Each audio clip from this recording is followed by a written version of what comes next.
శక్తిగా ఉండాలి. ప్రతి ఆడపిల్లని కాపాడుకోవాలి. మన బంగ్లాదేశ్ పరిస్థితి, మనకు దుస్థితి మనకు రాకూడదు అంటే మన ఇంట్లో మనం ప్రతి నిమిషం ప్రతి నిత్యం ఎలా ఉండాలో ఎలా ఉండకూడదో రామాయణ భారత భాగవత కథలు వినిపించండి, చదివించండి, ఖచ్చితంగా సత్సంగాలు పంపించండి. వాళ్ళకి ప్రతి నిమిషం వీడియోలు చేస్తాం, వదిలేస్తాం కాదు, ఖచ్చితంగా మనం వెళ్ళి నిలబడాలి, వాళ్ళకి సపోర్ట్ చేయాలి. ఎన్ని కేసులైనా వేయించుకుంటున్నాం మేము. ఆ కేసులు కొట్లాడటానికి ఇలాంటి లాయర్స్ ఉన్నారు మాకు, కానీ కేసులతోనే అన్ని అయిపోవు. కాబట్టి నిజంగా చెప్తున్నానండి, ఈ రోజు ఇక్కడ ఇంత మంచి ఈ ర్యాలీలో పాల్గొండి. ఇంకా అందరికి ఫోన్లు చేయండి, రమ్మని చెప్పండి. ఏంటి సంఖ్య, ఒక్కొక్క ఎంత తక్కువ మంది ఉన్నారని కాదండి, ఎంత మంది వచ్చారో, ఎంత బాధ్యతాయుతంగా పనిచేస్తున్నారో, ఎంత బాధ్యతగా మనందరం వెళ్తున్నాం అన్నదే కావాలి. ఇదే మీ అందరూ చేయాల్సిన ముఖ్య కర్తవ్యం. బంగ్లాదేశ్ పరిస్థితి చూసి చాలా బాధగా ఉంది. మన భారతదేశం పెద్దగా ఉండి మనందరినీ ముందుకు నడిపిస్తుంది. విశ్వగురుగా ముందుకు వెళ్ళబోతోంది భారతదేశం. అప్పుడు తస్లీమా నస్రీన్ కూడా ఆశ్రయం ఇచ్చింది మన భారతదేశమే. ఇప్పుడు బంగ్లాదేశ్ ప్రధానమంత్రికి కూడా మన ఆశ్రయం ఇచ్చింది మన భారతదేశం. ఎందుకంటే మన భారతీయులు అందరినీ ఆదరిస్తాం, అందరినీ దగ్గరికి చేర్చుకుంటాం. కానీ తిరుగుతున్న భారత్లో ప్రతి ఒక్కరు పుట్టినందుకు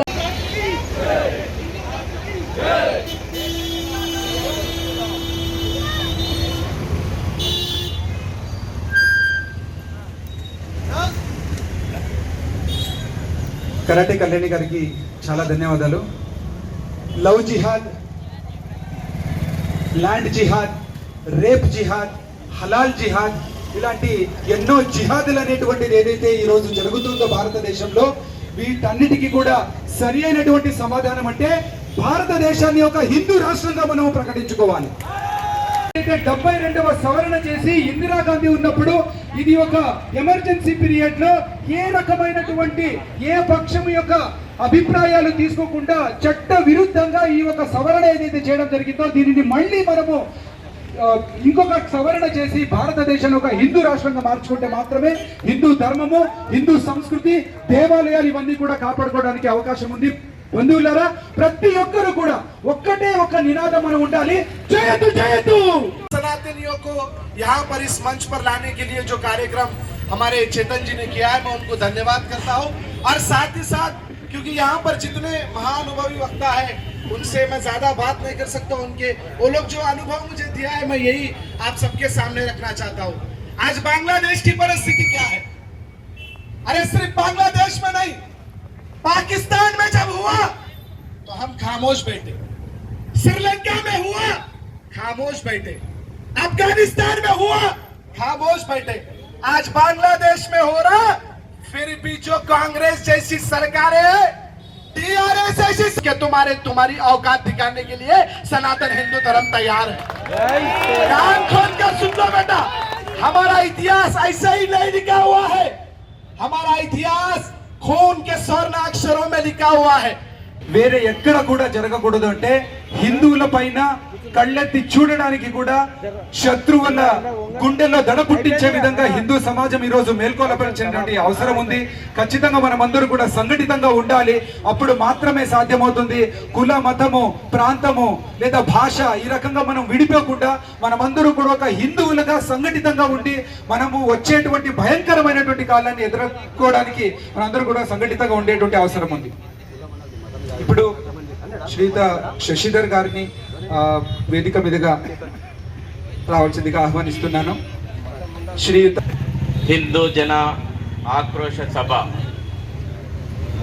వేదిక మీద ఉన్నటువంటి పూజ్య స్వామీజీ పాదాలకు నమస్కరిస్తూ, వేదిక మీద ఉన్నటువంటి పెద్దలు, సమావేశంలో ఉన్నటువంటి హిందూ బంధువులారా, మన తోటి సోదరులు హిందువుల యొక్క ఆక్రోశం, ఆవేదన ఈ రోజున ఇక్కడ మనం చూస్తూ ఉన్నాం. ఘోరాతి ఘోరమైనటువంటి విషయాలు మనం పొద్దున్న లేస్తే మన కళ్ళ ముందర కనబడతా ఉన్నాయి. ఈ ప్రపంచం లోపల ఇస్లామిక్ మతోన్మాద జిహాదీ తీవ్రవాదం ఈ ప్రపంచాన్ని ఎట్లా కబలించి ఈస్టర్న్ బెంగాల్ రీజియన్ అనే పేరుతో ఉన్న ఈ బంగ్లాదేశ్ లో సుమారు 33% హైందవులు ఉన్నారు 1901లో. అక్కడి నుంచి దిగుతూ 1951 ఆ సమయంలో 10% హైందవులు బంగ్లాదేశ్ నుంచి వెళ్ళిపోయారు. అలా 33% ఉన్న హైందవులు ఈ రోజు 7% మాత్రమే బంగ్లాదేశ్ లో హిందువులు మిగిలారు. వీళ్ళని పంపించే వాళ్ళు ఎవరు? వీళ్ళ విధానం ఏంటి? బెదిరించి, మతం మార్పిడి చేసి, బలవంతంగా తోసేసి, లేదా స్త్రీలపై అత్యాచారాలు చేస్తూ, గుళ్ళను పగలగొడుతూ, హింసాత్మక ప్రవృత్తితో వీళ్ళు పంపిస్తూ ఉంటారు. ఎవరు వీళ్ళు?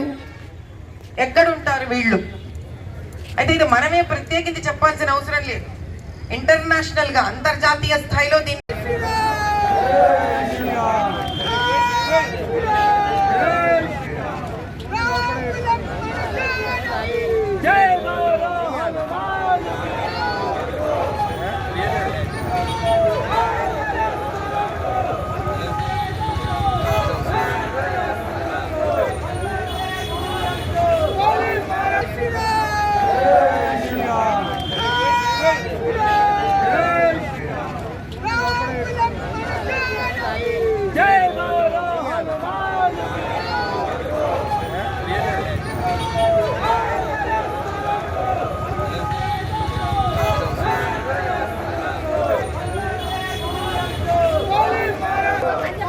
ప్రపంచంలో ఏ హిందువులైనా మా సోదరులు హిందూ సోదరులకి ఒక మద్దతు తెలుపు మరియు శాంతియుతంగా మీరు శాంతియుతంగా తెలుసుకున్నారు కానీ మీకు ఇక్కడ పోలీసులు ఏమంటే ర్యాలీగా ఎన్నో చెప్పి పర్మిషన్ లేదని చెప్పారు. అంటే హిందూ దేశం కదండి, హిందువులకే ఎక్కువ. అంటే ఇప్పుడు ఓల్డ్ సిటీలో దార్కాస్లో ఓల్డ్ సిటీలో అలా పర్మిషన్లు అవన్నీ అవసరం లేదు. ఇక్కడ వచ్చే వరకు పర్మిషన్ ఇట్లాంటివి ఏమన్నా కూడా నెల రోజులు ఘోరమైన రోడ్లని ఒక వర్గాన్ని దేశంలో రెచ్చగొట్టినట్టు नाड़ दिसा